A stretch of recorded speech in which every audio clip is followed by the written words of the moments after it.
Okay, comrades, thank you.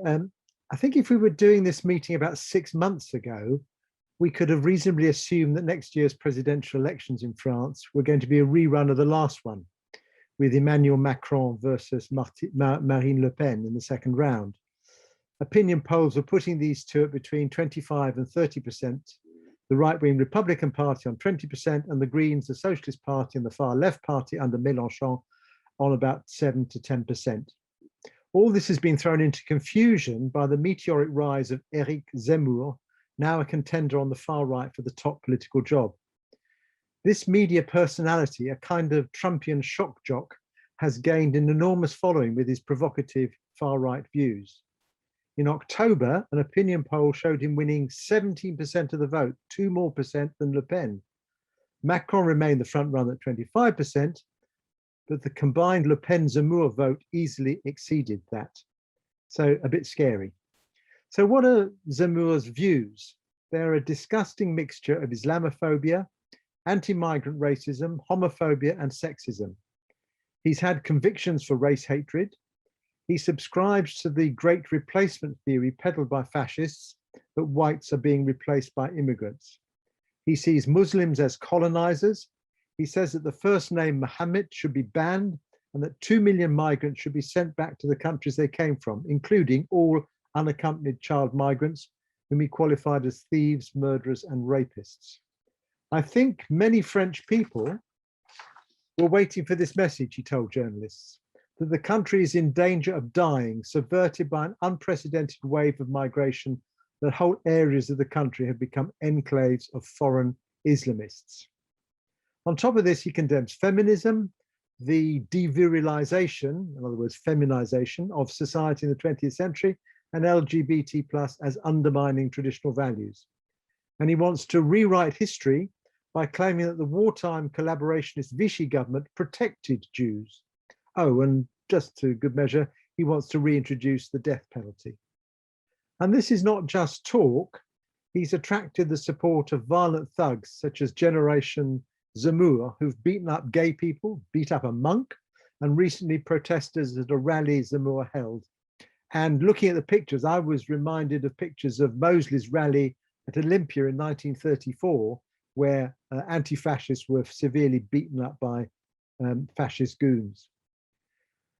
How has he been able to outflank Le Pen to the right? Earlier this year, the expectation was that her party, the former Front National, now the more cuddly sounding Rassemblement National, in other words, the National Rally, would make a breakthrough in the regional elections, winning control of one, possibly two, of these enormous regional authorities, a stepping stone to the presidential prize. But she didn't succeed, quite the opposite.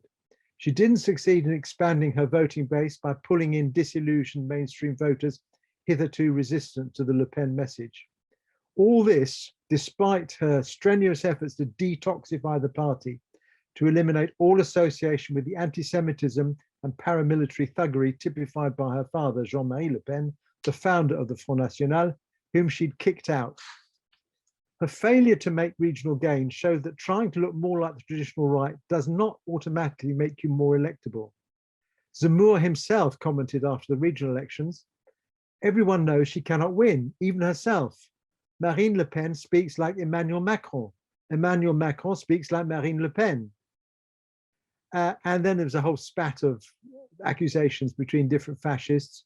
Le Pen's father said he was going to vote for Zemmour, especially as Zemmour is a Jew, so he can't be accused of anti-Semitism as he is being convicted of. And Marine Le Pen, in effect, accused Zemmour of just being a shit stirrer. The word was slightly more polite in French.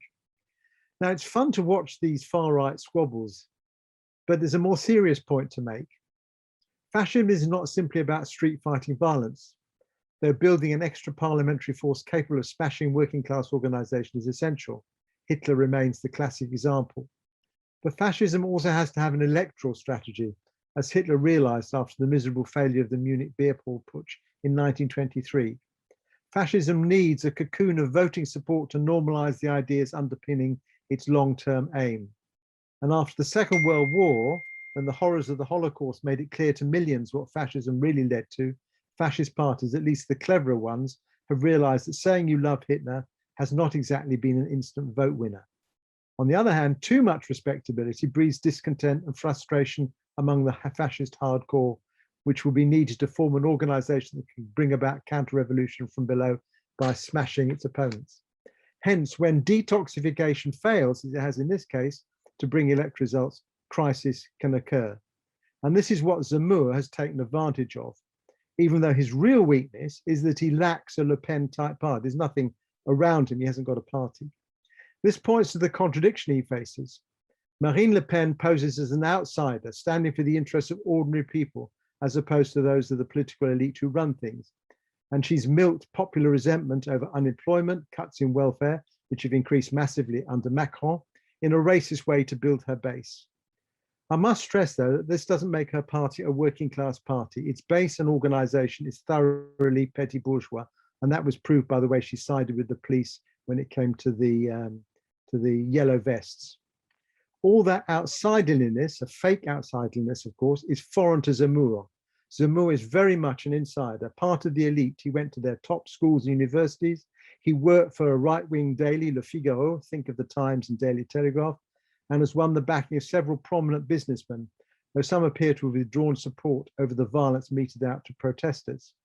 So unlike Le Pen, who has flirted at times with anti-globalist hostility to the free market and to the EU, Zemmour is quite the opposite, a fierce advocate of neoliberalism. He wants to lower taxes for companies, to abolish the solidarity tax, to increase the equivalent of national insurance, to cut pensions for workers, to implement welfare cuts, benefits, and so on and so forth. To put it in a nutshell, he wants to do what Macron is doing, but even more so, to deepen his neoliberal, quote, reforms. Is that likely to be attractive beyond his hardcore? So we don't know, and Zemmour may not last. There's some polling evidence that his support is beginning to fall back a little. Nevertheless, around 30% of French electors plan to cast their votes for either Zemmour at 14% or Le Pen at 18%. Zemmour's meteoric rise is because of the racism infecting the political system as a whole, with most mainstream politicians, not just the far right, outbidding each other in concessions to and often active exploitations of racism. It's a reflection of the growing instability and failure of the system to offer solutions to the crisis. To make this point, let's look at Emmanuel Macron himself and his presidency.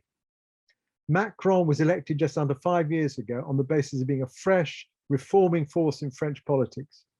He claimed that his brand new party of reform, La République en Marche, Republic on the Go, was neither right nor left. At the start of his presidency, his popularity stood at over 60%. He seemed to break with the past, with the thoroughly discredited presidency of Socialist Party François Hollande and the corruption and sleaze of the previous right-wing presidents, Nicolas Sarkozy and before him, Jacques Chirac. But it soon became clear that the reforms Macron wanted were in the interest of the bosses. For example, his attack on the 35-hour working week, on pensions, on unemployment rights, and these were met by militant trade union opposition, particularly in transport and health. And in late 2018, there was the Gilets jaunes, the yellow vests movement. This began as a protest in small-town rural France against a rise in fuel tax, which Macron pushed as a progressive green measure. But for millions struggling to survive in provincial France, where dependency on the private car is crucial in the face of declining public transport, it was the last straw. This quickly mushroomed into a movement that took root in the big cities and generalized the grievances of many over unemployment, poverty, education, worsening public service. This became such a challenge to the authority of the state that though he tried conciliation, Macron could only counter it by a massive increase in state repression, with the police attacking protests in a particularly brutal and repressive ways, causing injury, even deaths, and certainly a lot of humiliation. Macron's popularity dropped like a stone to something like 25%. So, acutely conscious that Le Pen was treading on his heels and capitalizing on the discontent with the government, he tried to outflank her appeal by stealing her Islamophobic and racist clothes. He exploited the beheading of teacher Samuel Paty, murdered last year after showing the Charlie Hebdo offensive cartoons of the Prophet Muhammad, to ramp up the oppression of Muslims by enshrining discrimination against them. France's 6 million Muslims were targeted as a danger of forming a counter-society that required confrontation with Islamist separatism. Limits were placed on mosque construction, and Macron closed 80 mosques. Local authorities were given the power to shut down local associations deemed in conflict with Republican principles. And stopping women wearing headscarves in public sector roles was to be extended to the private sector providing public services. This reinforces the ghettoization of Muslim women in the home. You know, if you want separatism, this is a way to do it, isn't it? Something that's already happening to Muslim girls forced to homeschool if they refuse to remove their headscarf in school. This racist discrimination, this increased racist discrimination against Muslims, is dressed up as protecting individual and social freedom. The right to use offensive and racist cartoons is portrayed as defending free speech. We will not give up cartoons, Macron intoned at the memorial meeting for Paty. And Macron's Minister of the Interior, the equivalent of Priti Patel, raised the stakes even higher. We're at war, he ranted, against an enemy who is both inside and outside. No wonder this was music to neo-fascists like Le Pen and Zemmour, who can use the normalization of racism to talk openly of the need for a strategy of reconquest. Shamefully, much of the left has gone along with this use of secularism to justify racism, which has severely weakened its ability to fight racism. We might want to discuss this a little bit more. It's not just Macron who has played the racist card.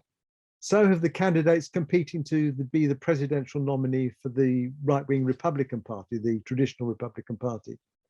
The pro-EU Michel Barnier, remember him negotiating Brexit, began his campaign, I'm quoting the Financial Times here, by calling for a 3 to 5 year moratorium on immigration to France, then stunned his former EU colleagues by questioning the primacy of European law and calling for French juridical sovereignty on matters of migration. You can see this joins a kind of current of European right-wing thought. Even the moderate, in inverted commas, who eventually won, Valérie Pécresse, she was not expected to win because too moderate, is saying that she would introduce quotas and toughen the asylum system, condemning violent crime, the rise of Islamist separatism and uncontrolled immigration. So across the board, we have this language of separatism, Islamists as a threat, and so on and so forth. What does this mean as far as the election is concerned, the presidential election? Electorally, the situation is not very promising. The Socialists and the Greens are on a little over 5% in the opinion polls. More impressive is Jean-Luc Mélenchon, the leader of the radical left La France Insoumise, France Unbowed. Even so, polls show him at 11%, which is half what he got in the first round in 2017, which doesn't augur well. So even if there were a single left candidate, which is extremely unlikely, the second right could still be a choice between the right and the far right. So if we're looking for resistance, we have to look elsewhere. There have been plenty of workplace struggles over the past few years, public transport and health.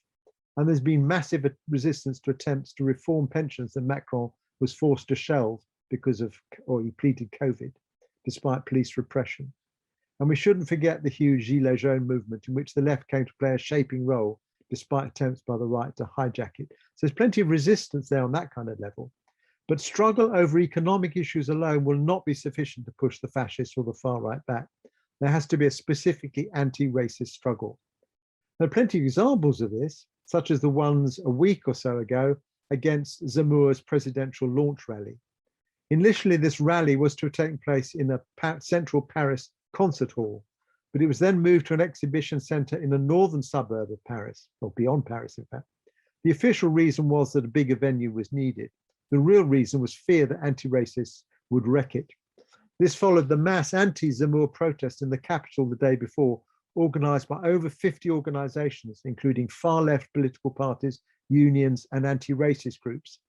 In the working-class neighborhood of Barbès, near Montmartre, thousands of demonstrators took to the streets on Saturday, marching behind a banner reading, "Paris will silence the far right." And there'd been numerous other important anti-racist mobilizations in towns and cities up and down the country. Marseille, the second city in particular, an anti-Zemmour protest. So this is all very good. What is lacking, though, is a united front campaign focusing on the one task of stopping Le Pen and Zemmour, of the sort that we built in Britain in the Anti-Nazi League and stand up to racism. Unfortunately, the lack of such a united front for decades has allowed the National Front, now the National Assembly, to grow from being marginal in its early years to becoming Europe's most durable, successful, and normalized neo-fascist party. And the perpetual Dutch auction between right and far right over who is the most racist is simply to the advantage of the far right. That vicious circle can be broken. It doesn't have to be like that. It doesn't have to be that the fascists' racism is then echoed by the Main Street racism, and then that's repeated. You know, as Jean-Marie Le Pen said it in the past, why prefer the copy to the original? If you want a really far-right racist party, well, here we are. If you think back to Margaret Thatcher, you remember that she tried to steal the clothes of the National Front in Britain in her TV interview in 1978, in which she said that people are really rather afraid that this country might be swamped by people with a different culture. Very telling word, of course, that's swamped. But that didn't boost the NF. By the time Thatcher was elected, the ANL had effectively destroyed the influence of the National Front, reducing it to an ineffective rump of competing Führers. Mass propaganda on a regular and consistent basis to expose their real nature and mass united action on the streets whenever they tried to mobilize was key to this. And we've repeated this up to the present. Think about the way the threat of Tommy Robinson, the Football Lads Alliance, was something that that Stand Up to Racism destroyed. What is crucial here is politics, understanding what a united front is and isn't. It isn't just the revolutionary left getting together from time to time. If we only had unity on the basis of agreeing a revolutionary program, we'd be a very small force confronting the fascists. It's a fighting unity with a very, very specific aim, so that it can appeal to the millions who hate fascism and want to stop them, but who don't see, as we revolutionaries do, that you have to overthrow capitalism if you want to destroy fascism once and for all. So a united front is, in the language of Marxism, an agreement between revolutionaries and reformists, which has no broader political conditions. So, for example, it wasn't a condition of being part of the Anti-Nazi League that you had to be against immigration controls, which was our position. We were against immigration, which was still are, of course. If we had made that a condition, we'd have split the ANL and reduced it to impotence. On the other hand, there's another danger the other way. A united front can't be tied to parliamentary calculations. The very promising SOS Racisme in the 1980s in France was destroyed, was fatally weakened rather, by its dependency on the Socialist Party. So why is this important? I come back to something I said earlier. Fascism is an unstable mix of electoralism and street fighting. The ANL's aim, the Anti-Nazi League's aim, was to drive a wedge between its soft, primarily electoral support and its hard core of thugs, which it did very successfully. This is why I'm talking about, if you want to, you can't simply have demonstrations from time to time, anti-racist ones of the sort that we've seen brilliantly happening in France. You have to have something more than that. You have to have a consistent long-term campaign. So in conclusion, I want to emphasize something very important. People learn through their experience. Anti-fascist mass activity raises the confidence of all those participating to fight for other things as well, better pay and services. It gives hope. It says that we can push back the menace of fascism through what we do in our thousands, our tens of thousands, even our millions. Whether or not we have a general worldview, which is a reformist one or not, whether we think that we can just make reforms here and now, or whether we need something much more root and branch. At the same time, this fighting unity, working together in the one aim, the single aim of fighting and destroying fascism, opens up a space for the revolutionary argument that if you want to get rid of fascism once and for all, you have to destroy what breeds it, the rotten conditions of capitalism itself. Fascism is a movement of despair. Socialism is one of hope. And that comes from the confidence in fighting back. I'll end on this point because obviously we don't know what's going to happen, but we have a sort of strategy that points in that direction. And if we think back, indeed, back to France of the 1930s, we can see something very, very important in terms of the importance of a united front against fascism. In 1934, there was a kind of Trumpian assault on Parliament by quasi-fascist ex-military units, and it nearly succeeded. But mass unity, mass demonstrations between socialists and communists who have been at each other's throats for a long time, put an end to that. That's a great triumph. 2 years later, really as a consequence, French workers, faced with an assault on living conditions, took the fantastic road of occupying the factories in the biggest general strike then known. That could have led to a revolution. Why it didn't is the subject for another meeting. So I'll leave it there on the basis that if we look at France, it's very depressing at one level to see the ways in which racism has been so normalized, so saturating political life at the top. But at the same time, there is the possibility of resistance, real resistance, but it does require very great clarity of politics in order to do that. Let's hope that that clarity can come and that France can push back Zemmour, Le Pen, and all the rest of them back into the gutter from which they came. Thanks. Yes, I think the discussion really has made the point very effectively that whatever the differences between the situation in France and Britain, nevertheless, there's enormous amounts of things that are very similar, and therefore we shouldn't sort of pat ourselves on the back unduly and simply assume, oh, that can't happen here. You know, this kind of argument about secularism, it's all a different version of it. I think, though, it's worth adding something about secularism, because secularism emerged in the late 19th century in France as a way of trying to ensure that the Catholic Church didn't have undue influence on forms of education. The separation of church and state was that it was never meant to prescribe what people should wear. That is something much more recently. So that's worth emphasizing, that secularism as this kind of touchstone of values is actually quite a perversion of the original. It's not really the same at all.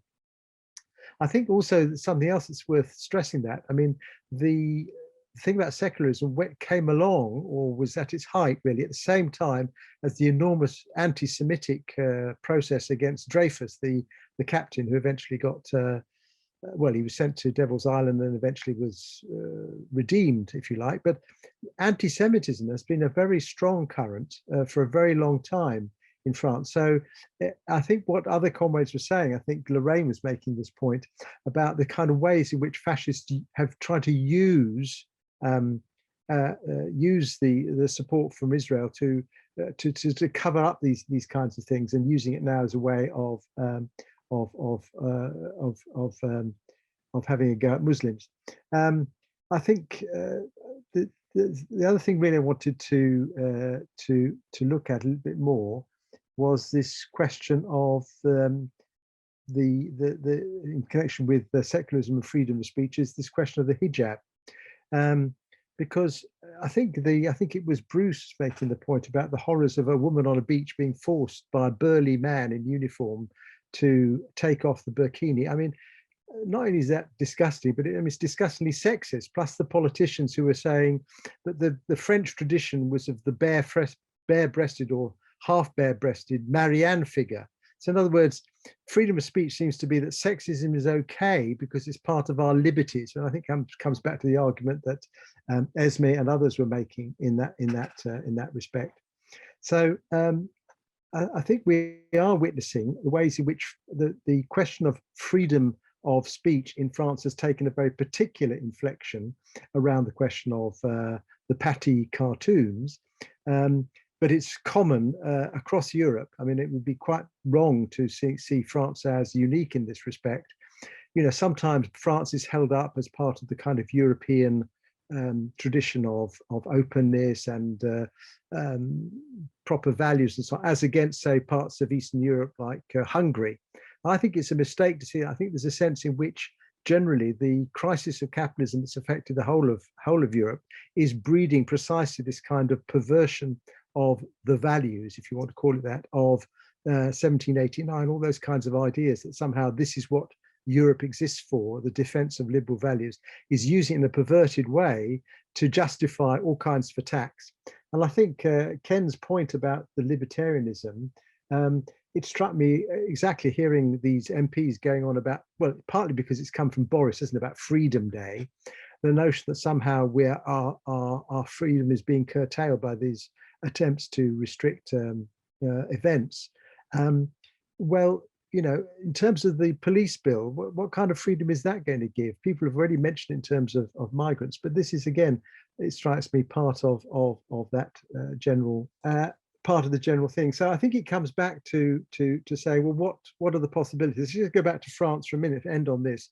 What are the possibilities for France? Now, it's not true that the whole of the left in France has taken the dreadful line on secularism.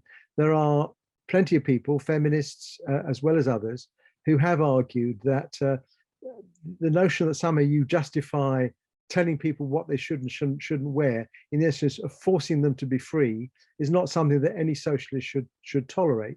So there are plenty of elements there. And on the left, the argument has begun to be won. I mean, it wasn't so long ago that the major revolutionary organization in France actually stopped a candidate with who's a Muslim, wore a hijab, from standing as a candidate. Now, that's no longer the case.